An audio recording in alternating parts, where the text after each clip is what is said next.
Rasulullah Shallallahu Alaihi Wasallam pernah bersabda, gak boleh kita iri ataupun cemburu kecuali kepada dua orang ini.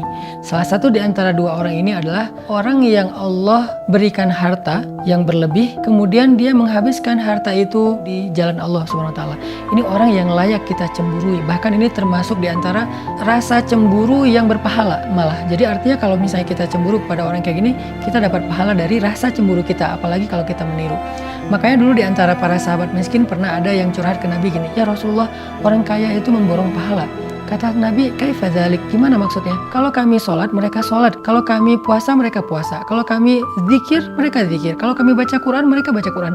Tapi kalau mereka sedekah, kami nggak bisa sedekah. Sehingga mereka memborong pahala.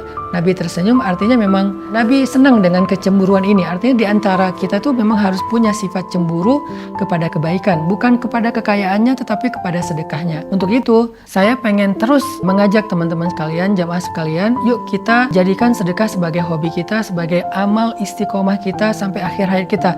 Berapapun yang bisa kita berikan, tapi ada rasa ingin memberi lebih.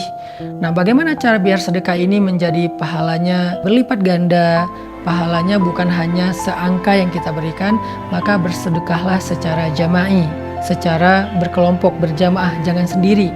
Kalau kita sedekah sendiri, misalnya kita punya uang, kita kasih kepada seseorang, lalu dia pakai makan, maka pahala kita sebesar yang kita berikan. Tapi kalau kita sedekah berjamaah dalam sebuah proyek, sehingga manfaatnya bisa lebih, maka pahala kita bukan seberapa yang kita berikan, tapi pahala kita seberapa besar manfaat dari total sedekah tersebut, karena dia diakumulasi.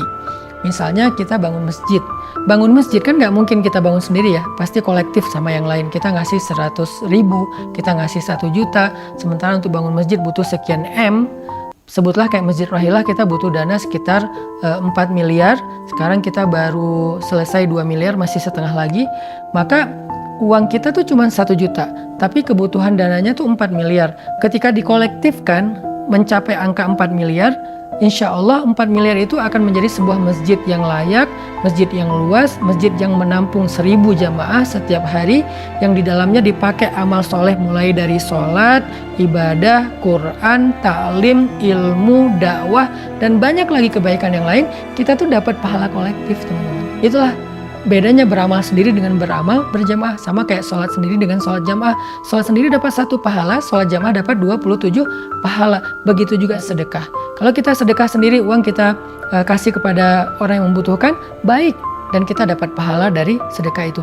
Tapi kalau kita sedekah berjamaah untuk sebuah proyek, baik itu membangun masjid, membangun sekolah, menyantuni anak yatim atau orang miskin, tapi sifatnya jamaah, kita dapat pahala dari kebermanfaatan yang lebih besar itu secara kolektif.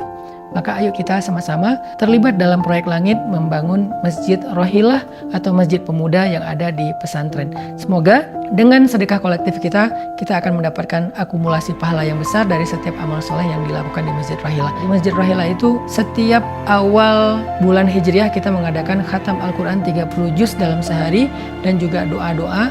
Di akhir waktu khatam Al-Quran, kita mendoakan orang yang punya saham dalam membangun masjid, yang punya kontribusi dalam membangun masjid.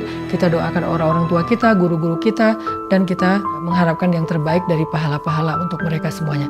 Sehingga membangun Masjid Rohilah bukan sekedar membangun fisik, tetapi membangun rumah kita di surga insya Allah.